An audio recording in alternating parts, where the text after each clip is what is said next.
Oi gente, tudo bem? Eu sou a Gleice Couto, sou revisora de texto e escritora e estou aqui para ler o primeiro capítulo do meu conto que se chama Antes do Agora. Lembrando que todas as minhas histórias estão disponíveis em e-book na Amazon, ou caso você prefira, você pode adquirir os exemplares físicos comprando-os diretamente comigo, tá certo?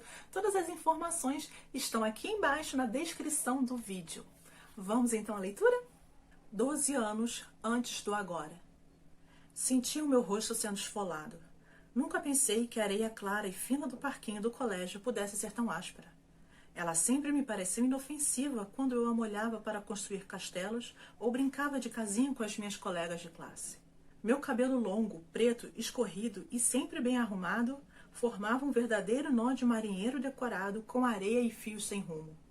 Uma pressão incomum que vinha de cima empurrava minha cabeça cada vez mais para baixo, como se fosse possível fazer com que afundasse ainda mais naquela areia.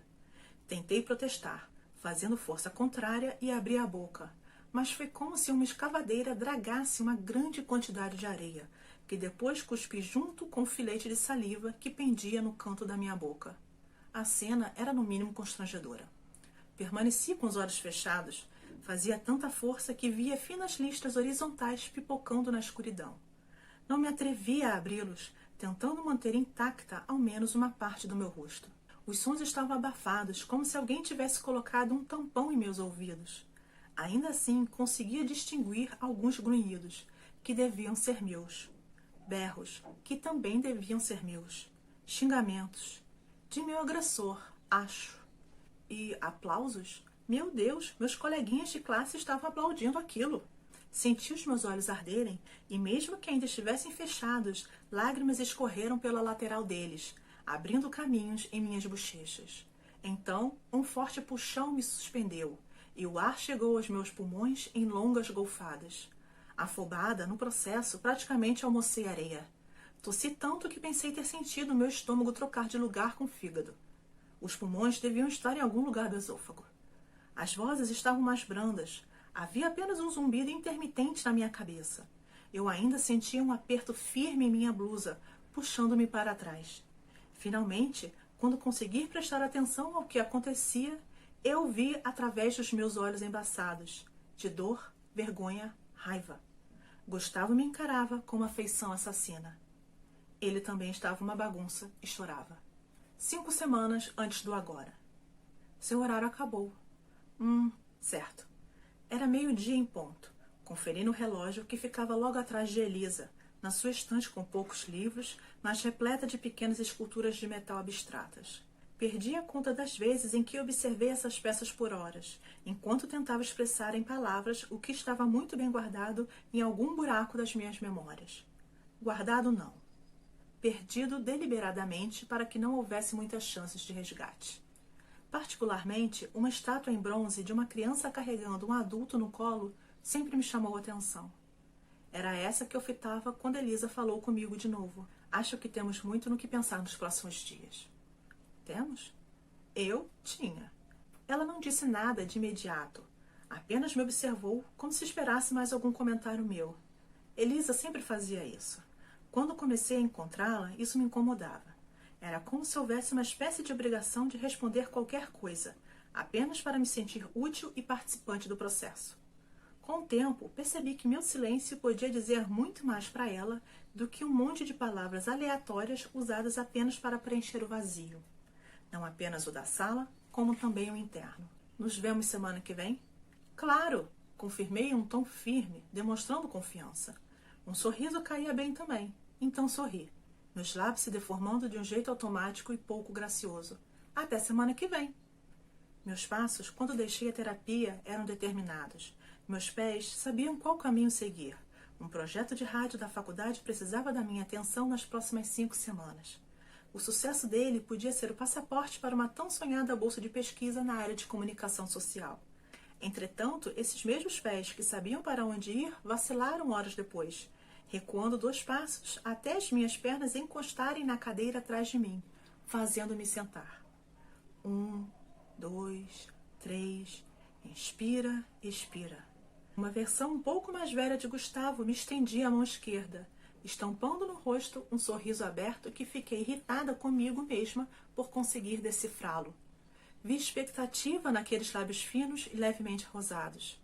Aqueles expressivos olhos castanho claros confirmavam essa informação. Olá, Gustavo, tudo bem? Apertei a mão dele de modo casual, sem estender muito o contato, como se encontrá-lo todo dia fizesse parte da minha rotina atual. Notei que usava um casaco preto, mesmo com o calor de quase 40 graus que fazia lá fora. Percebi também que o cabelo estava mais curto, porém, ainda assim, dava para ver os anelos loiros se formando de modo discreto. Um cacho teimava no meio da testa, inclusive. Júlia. O meu nome dançou em sua boca mais tempo do que eu gostaria. Estou levando. E você? Uma lembrança brotou na minha mente. Gustavo batendo na porta. Tudo bem, acenei com a cabeça. Eu do lado de dentro. Inspira. Vocês se conhecem? Meu amigo André parecia animado, sorrindo de orelha a orelha.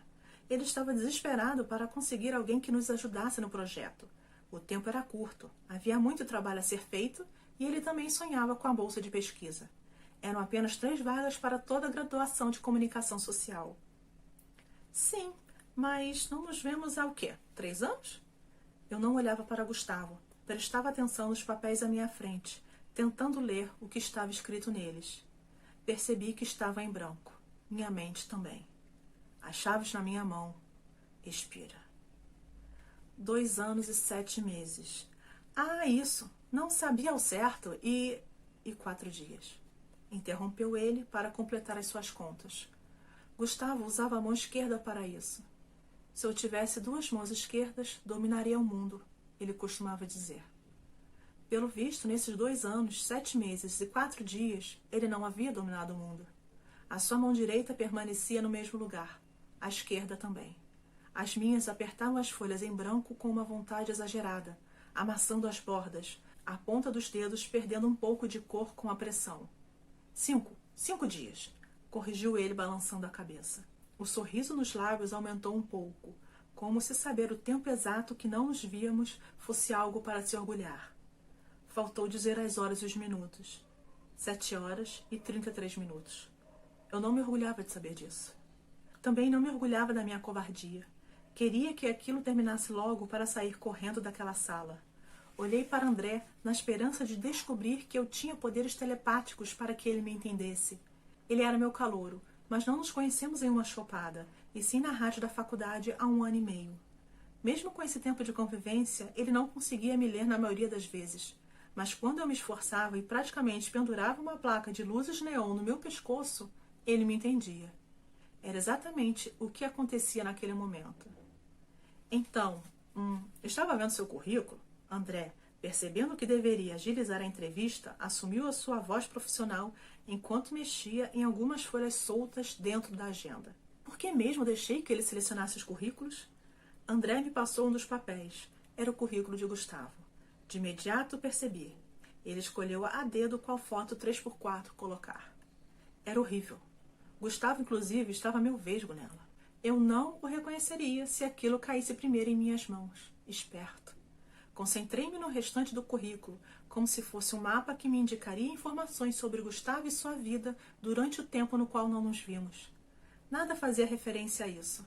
Apenas li o que já sabia sobre ele. Na verdade, isso era estranho. Ele não havia feito nada nesse tempo todo? Um curso? Faculdade? Vi que não está cursando jornalismo. Isso me chamou a atenção. André comentou enquanto fingia escrever algo no currículo, mas de onde eu estava podia vê-lo desenhar uma casa, um sol e um jardim. Por que o interesse no projeto? O que eu queria mesmo era saber por que André havia selecionado esse currículo, se Gustavo não possuía qualquer experiência com rádio nem qualificação que pudesse nos ajudar. Também queria saber por que a casa desenhada por André tinha tantas janelas, e enormes, quase não se viam as paredes. Eu nunca desenhei uma casa com janela. Elisa faria uma análise desse detalhe se eu desenhasse uma para ela. Então, lembrei-me da sessão de terapia mais cedo, e meus ombros penderam, exaustos. Provavelmente respirei fundo demais, pois quando meus olhos deixaram o currículo de Gustavo e levantei a cabeça, os dois me observavam. Tudo bem, Ju? André estendeu a mão e tocou a minha, apertando-a de leve. Ele podia ser um pouco desligado, mas no final das contas, sempre foi atencioso comigo. Respondi a pergunta dele com um gesto positivo de cabeça. Não deixei de notar que Gustavo não me fitava mais. Sua mão estava na minha mão e na de André juntas. Poderia ter afastado a minha mão da do meu amigo a qualquer momento. Ele não ligaria. O apelido de André era Homem-Polvo. Ele era todo toque e praticamente se comunicava apenas com as mãos, independentemente da pessoa com quem estivesse falando. Caso André se encontrasse um dia com o Papa, quebraria todos os protocolos possíveis, dando até tapinhas nas costas do líder da Igreja Católica. Então, não existia segundas intenções em nossas mãos juntas, mas queria que Gustavo pensasse o contrário. Meus dedos apertaram os de André de volta e sorri para ele, só cansada. Recolhi a mão e inclinei a cabeça. Percebi que eu não era tão boa assim em fingir, e me senti desconfortavelmente infantil agindo desse jeito. Em seguida, quando fitei Gustavo, percebi que estava certa. Eu não servia mais para esse papel. Os olhos de Gustavo não compraram o que viram e percebi provocação neles. Eu não devia me importar. Não devia. Mas me importei. Eu terminei o ensino médio e alguns meses depois tive que tirar um tempo para mim. Gustavo explicou, olhando de relance para André, mas me encarando todo o restante do tempo. Tive que organizar algumas coisas. Coisas. O projeto é sobre música, certo? Isso, confirmou André. Queremos falar sobre a música como movimento de contracultura no período do regime militar. Ah, bem, no próximo semestre eu começo a cursar música. Não aqui, em outra faculdade, continuou Gustavo. Então acho que posso ajudar, mesmo não tendo experiência com rádio. Música? Ah, que ótimo, comentou André animado, virando-se para mim com expressão de: viu como eu sou bom em achar pessoas para nos ajudar? Tanto ele como eu sabemos que foi pura sorte. Para o projeto, não para mim. Ah, com certeza, vai ajudar muito. Quando escutei o vai ajudar saindo da boca do meu ex-calouro, soube que Gustavo já fazia parte da equipe. Eu podia argumentar contra com André, mas tínhamos outras opções? O Gustavo, de 2 anos, 7 meses, 5 dias, 7 horas e, olhei para o meu relógio de pulso, 53 minutos atrás, era uma biblioteca musical ambulante. Se ele não tivesse mudado, realmente seria de grande ajuda. Se ele não tivesse mudado. No fundo, preferia que ele tivesse, mas sempre fui cética em relação a mudanças. E sabia que Gustavo também o era. Então, gente, esse foi o primeiro capítulo do meu conto Antes do Agora. É um New Adult contemporâneo. Saliento que tem conteúdo sensível de relacionamento abusivo, tá bom? E transtorno comportamental. Então, fique atento a isso, tá certo? Espero que tenham gostado do capítulo. Beijo, tchau!